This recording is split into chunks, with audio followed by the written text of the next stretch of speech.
नमस्कार दोस्तों, स्वागत है आप सभी का ज्ञान सिंधु अपडेट्स पर। आज की इस वीडियो में हम बात करेंगे यूपी ट्रिपल एससी पेट 2026 के ऑनलाइन फॉर्म के बारे में। जैसा कि आप सभी को पता है कि 1 सितंबर पेट के फॉर्म भरने की लास्ट डेट है, तो आप लोग अपना फॉर्म जल्दी जल्दी भर लीजिए। वीडियो को एक बार लास्ट तक जरूर देखिए ताकि आपसे फॉर्म भरने में कोई गलती ना हो, क्योंकि एक गलती आपके फॉर्म को रिजेक्ट कर सकती है। और इस वीडियो को अपने और दोस्तों तक शेयर कर दीजिए ताकि वो सभी भी अपना फॉर्म जल्द से जल्द भर लें। चलिए वीडियो को शुरू करते हैं। तो उसके लिए आपको ऑफिशियल वेबसाइट पर आ जाना है। आपको हमारे डिस्क्रिप्शन बॉक्स में इसकी लिंक मिल जाएगी। फिर आपको सबसे पहले ओटीआर कर लेना है। यहाँ पर देखेंगे लिखा हुआ दिखाई देगा वन टाइम रजिस्ट्रेशन ओटीआर। आपको इस पे क्लिक कर देना है। जैसे आप इस पे क्लिक करेंगे आपके सामने पूछा जाएगा क्या आपके पास पीईटी 2025 की पंजीकरण संख्या है। अगर आपके पास है तो यस कर दीजिए, अगर आपके पास नहीं है तो आप नो कर दीजिए। अगर आप यस करेंगे तो उस पर एक डिटेल्ड वीडियो ऑलरेडी बना हुआ है, आपको चैनल पर मिल जाएगा और उसकी लिंक आपको डिस्क्रिप्शन बॉक्स में मिल जाएगी, आप देख सकते हैं। अगर आपने पीईटी 2025 की परीक्षा नहीं दी है या आपके पास संख्या नहीं है तो आप नो कर दीजिए। जैसे आप नो करेंगे आपके सामने ऐसा पेज ओपन हो जाएगा। यहाँ पर आपको अपना मोबाइल नंबर डालना होगा और यहाँ पर ईमेल डालनी होगी। आपको यहाँ पर अपना मोबाइल नंबर डालने के बाद click here to verify mobile number पर क्लिक करना होगा। मोबाइल नंबर पर ओटीपी जाएगी, वो ओटीपी आपको यहाँ पर डालना होगा। उसके बाद आपको यहाँ पर ईमेल आईडी लिखना होगा और ईमेल आईडी पर भी click here to verify email पर क्लिक कर देना होगा। और ईमेल पर एक ओटीपी जाएगी, वो ओटीपी आपको फिल करके ईमेल भी वेरीफाई कर लेनी होगी। इस टाइम ये प्रॉब्लम ज्यादा आ रही है कि ईमेल पर ओटीपी लेट जा रहा है। मतलब आप फॉर्म कर रहे हैं तो 1 घंटे बाद या 1.5 घंटे बाद ईमेल पर ओटीपी जा रहा है। तो यहाँ पर देखिए ऊपर लिखा हुआ कि मैंडेटरी ये नहीं है। तो अगर आपके मेल पर ओटीपी नहीं जा रहा है तो आप इसको वेरीफाई ना करें। उसके बाद इस कॉलम में कैंडिडेट का नाम लिखना होगा और फिर सेम नाम कंफर्म करना होगा ताकि स्पेलिंग मिस्टेक ना हो। तो कंफर्मेशन के लिए दोबारा यहाँ पर कैंडिडेट अपना नाम लिख दे। उसके बाद यहाँ पर डेट ऑफ बर्थ लिखनी होगी, इससे आप डेट सेलेक्ट कर सकते हैं। फिर यहाँ से मंथ और यहाँ से ईयर सेलेक्ट कर लीजिए। उसके बाद यहाँ पर आपको अपना जेंडर सेलेक्ट कर लेना है। फिर यहाँ पर फादर्स नेम, मदर्स नेम और यहाँ पर अपना प्रदेश सेलेक्ट कर लेना है कि आप किस प्रदेश से हैं। फिर आपको यहाँ पर अपना होम डिस्ट्रिक्ट सेलेक्ट कर लेना और यहाँ पर कैटेगरी सेलेक्ट करनी है। उसके बाद आपको यहाँ पर हाई स्कूल आपने किस बोर्ड से किया है वो सेलेक्ट कर लेना है। हाई स्कूल आपने किस वर्ष पास किया है वो यहाँ पर सेलेक्ट कर लेना है। आपको यहाँ पर रोल नंबर डाल देना है। फिर आप परसेंटेज सिस्टम आपके बोर्ड में चलता है कि ग्रेड सिस्टम, वो सेलेक्ट कर लेना है। फिर अगर आपके में परसेंटेज चलता है तो आपने कितने नंबर पाए हुए हैं वो यहाँ पर डालना है। फिर आपको कितने नंबर का पूर्णांक था वो यहाँ पर डाल देना है और परसेंटेज यहाँ पर डाल देना है। कभी कभी ये परसेंटेज अपने आप लिख के आता है। और फिर नीचे आपको एड्रेस लिखना है। यहाँ पर ध्यान देने वाली बात है कि बहुत सारे लोग ये गलती करते हैं कि नेम में यहीं पर एड्रेस डाल देते हैं, जबकि यहाँ पर क्या लिखा हुआ है सीओ मतलब केयर ऑफ। तो यहाँ पर आपको अपने मम्मी पापा में से किसी का नाम डाल देना है। उसके बाद यहाँ से आपको एड्रेस फिल करना है। फिर यहाँ पर सेलेक्ट कर लेंगे तो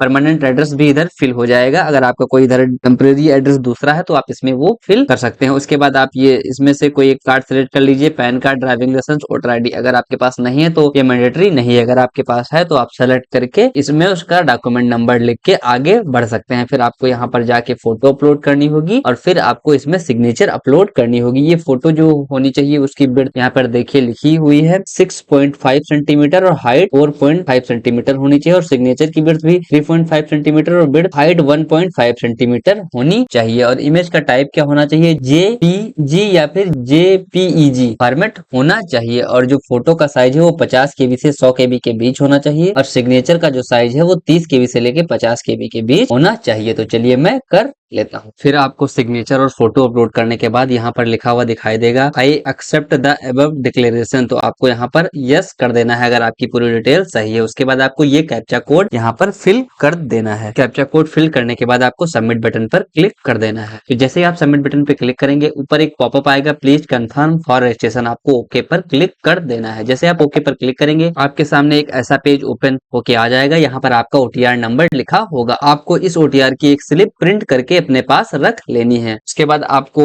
बैक टू होम पर क्लिक कर देना है। फिर आपको कैंडिडेट रजिस्ट्रेशन पर क्लिक कर देना है। अगर आपके ओटीआर में कोई गलती हो गई है तो आपको मॉडिफाई ओटीआर फॉर्म डिटेल पर क्लिक करके अपनी डिटेल मॉडिफाई कर लेनी है। अगर आपको ये देखना है कि आपको फॉर्म में कैसे करेक्शन करना है तो आपको चैनल पर वीडियो मिल जाएगी, आप देख सकते हैं। वीडियो की लिंक आपको डिस्क्रिप्शन बॉक्स में भी मिल जाएगी। फिर उसके बाद आपको अपना फॉर्म भरने के लिए रजिस्ट्रेशन पर क्लिक कर देना है। जैसे आप उस पर क्लिक करेंगे आपके सामने एक ऐसा पेज आ जाएगा। आपको यहाँ पर देखना है अप्लाई लिखा हुआ दिखाई पड़ जाएगा। आपको इस ग्रीन बॉक्स पर टिक कर देना है। जैसे आप अप्लाई पे क्लिक करेंगे नीचे एक नया सेक्शन ओपन हो जाएगा। उस पे आपको ग्रीन बॉक्स पे रजिस्ट्रेशन लिखा हुआ दिखाई देगा, आपको उस पे क्लिक कर देना है। जैसे आप उस पर क्लिक करेंगे के सामने एक ऐसा पेज ओपन होके आ जाएगा। यहाँ पर आप देखेंगे ऊपर दो सेक्शन दिखाई देंगे, मोबाइल नंबर और ओटीआर नंबर। तो आप दो तरीके से अपने फॉर्म को फिल करने के लिए लॉगिन कर सकते हैं। अगर आप मोबाइल नंबर पे टिक करेंगे तो यहाँ पर अपना मोबाइल नंबर डाल के उसके बाद गेट ओटीपी पे क्लिक करके यहाँ ओटीपी डाल के और यहाँ पर कैप्चा कोड डाल के लॉगिन पर क्लिक कर सकते हैं। अगर आपको ओटीआर के माध्यम से करना है तो आप ओटीआर पर क्लिक कर दीजिए। उसके बाद यहाँ पर अपना ओटीआर नंबर डाल के और गेट ओटीपी पे क्लिक करके यहाँ पर ओटीपी डाल के कैप्चा कोड यहाँ पर डाल के लॉगिन कर सकते हैं। तो अभी जो मेरा ओटीआर जनरेट हुआ है मैं उसके माध्यम से कर लेता हूँ। तो जो आपका ओटीआर जनरेट हुआ है वो आपको यहाँ पर फिल कर देना है। उसके बाद गेट ओटीपी पे क्लिक कर देना है। तो चलिए मैं कर लेता हूँ। जैसे ही आप लॉगिन पे क्लिक करेंगे आपके सामने आपकी ओटीआर वाली डिटेल ओपन हो जाएगी। आपको फिर नीचे स्क्रॉल करना है। मैंने ये डिटेल ब्लर कर रखी है यूट्यूब की गाइडलाइन की वजह से। चलिए मैं नीचे की डिटेल भर लेता हूँ। नीचे आपको जो आपने यूटीआर में अपना एड्रेस डाला था वो दिखाई पड़ेगा और फिर आपको नीचे हाई स्कूल की जो आपने डिटेल डाली थी वो दिखाई पड़ेगी और यहाँ पर इंटर की डिटेल मांगी गई है। अगर आप पास हैं तो अगर आप इंटर पास हैं तो इस बॉक्स पे टिक कर दीजिए। जैसे ही आप टिक कर देंगे उसके बाद आपसे नीचे पूछा जाएगा कि सेलेक्ट बोर्ड, आपने किस बोर्ड से इंटर किया है वो आपको सेलेक्ट कर लेना है। तो चलिए मैं सेलेक्ट कर लेता हूँ। उसके बाद आपको यहाँ पर इंटर आपने किस वर्ष पास किया है वो सेलेक्ट करने के लिए बोला जाएगा। उसके बाद आपका इंटर का रोल नंबर क्या था वो आपको यहाँ पर डाल देना है। फिर इंटर परसेंटेज सिस्टम था कि ग्रेड सिस्टम था वो सेलेक्ट कर लेना है। तो मेरे में परसेंटेज सिस्टम था तो मैं परसेंटेज सिस्टम सेलेक्ट कर लेता हूँ। अगर आपके में ग्रेड सिस्टम है तो आप वो सेलेक्ट कर लीजिए। फिर उसके बाद आपको यहाँ पर डाल देना है कि आपने इंटर में कितने नंबर प्राप्त किए और इसके बाद आपको यहाँ पर डाल देना है कि कितने का पूर्णांक था। इंटर में परसेंटेज अपने आप लिख के आ जाएगा। कभी कभी ये परसेंटेज अपने आप लिख के नहीं आता है तो आपको खुद से लिखना पड़ता है। तो चलिए मैं डाल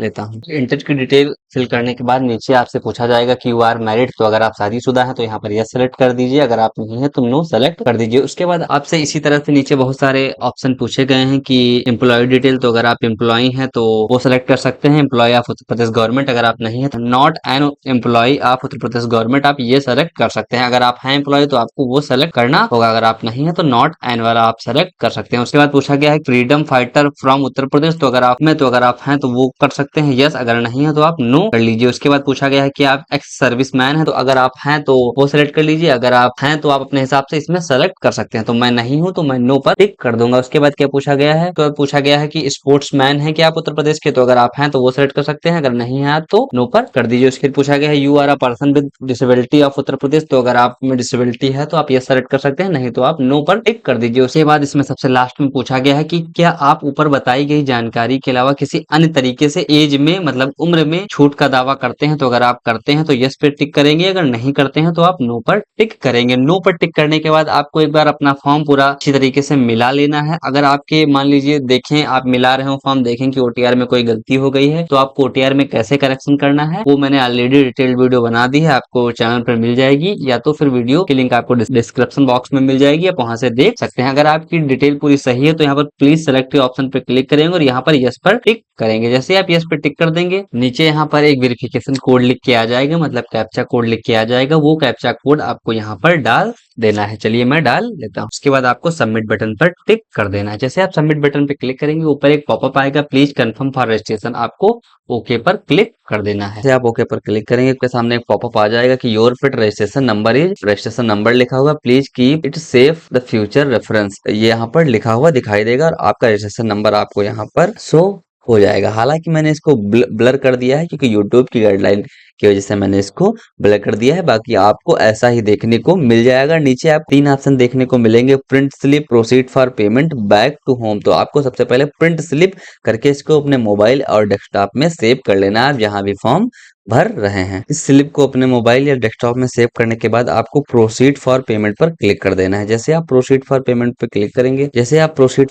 क्लिक करेंगे आपके सामने एक ऐसा पेज ओपन हो जाएगा। आपको स्टेट बैंक ऑफ इंडिया के सामने एक गोल सर्कल दिखेगा, आपको उस पर टिक कर देना है। उसके बाद आपको चौकोर खाने पर टिक करके प्रोसीड फॉर फ्री डिपॉजिट पर क्लिक कर देना है। उसके बाद आपकी डिटेल लिखी हुई आ जाएगी, आपको मिला लेना है। उसके बाद आपको प्रोसीड पर फिर से क्लिक कर देना है ग्रीन कलर के बॉक्स में जो लिखा हुआ है। जैसे आप प्रोसीड पर क्लिक करेंगे सामने एक ऐसा पेज ओपन हो जाएगा और पेमेंट के बहुत सारे मेथड आपको दिखेंगे। आपको जिस भी माध्यम से पेमेंट करना है आप वो सेलेक्ट कर सकते हैं। जैसे मान लीजिए यहाँ पर डेबिट कार्ड और क्रेडिट कार्ड और प्रीपेड कार्ड का ऑप्शन दिया है, तो अगर आपको कार्ड से पेमेंट करना है तो आपको यहाँ पर कार्ड का नंबर, यहाँ पर कार्ड होल्डर का नाम और यहाँ पर कार्ड का एक्सपायरी मंथ और यहाँ पर ईयर सेलेक्ट कर लेंगे और यहाँ पर सीवीवी डालकर पेन पर क्लिक करेंगे तो ओटीपी चला जाएगा। आप ओटीपी डालकर अपना पेमेंट कर सकते हैं। तो मुझे यूपीआई से करना है तो मैं यूपीआई पर टिक कर देता हूँ। जैसे मैं यूपीआई पे टिक करूंगा यहाँ पर लिख के आ जाएगा यूपीआई क्यूआर, आपको इस यूपीआई क्यूआर पे क्लिक करके करके पे नाउ पर क्लिक कर देना है। जैसे आप पे नाउ पर क्लिक करेंगे आपके सामने एक क्यूआर आ जाएगा जिस पर आपको 5 मिनट के अंदर पेमेंट कर देना है। जैसे आप पेमेंट कर देंगे आपके सामने पेमेंट कंफर्मेशन का एक पेज ओपन हो जाएगा, आप लोग देख सकते हैं। फिर आपको proceed to download print the application form पर क्लिक कर देना है। जैसे आप उस पर क्लिक करेंगे आपका एप्लीकेशन फॉर्म आपके सामने खुलकर आ जाएगा। मैंने यूट्यूब की गाइडलाइन की वजह से इसको ब्लर कर दिया है। फिर आपको प्रिंट पे नीचे जाके क्लिक कर देना है। इसकी पीडीएफ अपने मोबाइल और डेस्कटॉप में कहीं भी सेव कर लेनी है और इसकी एक प्रिंट निकाल कर भी रख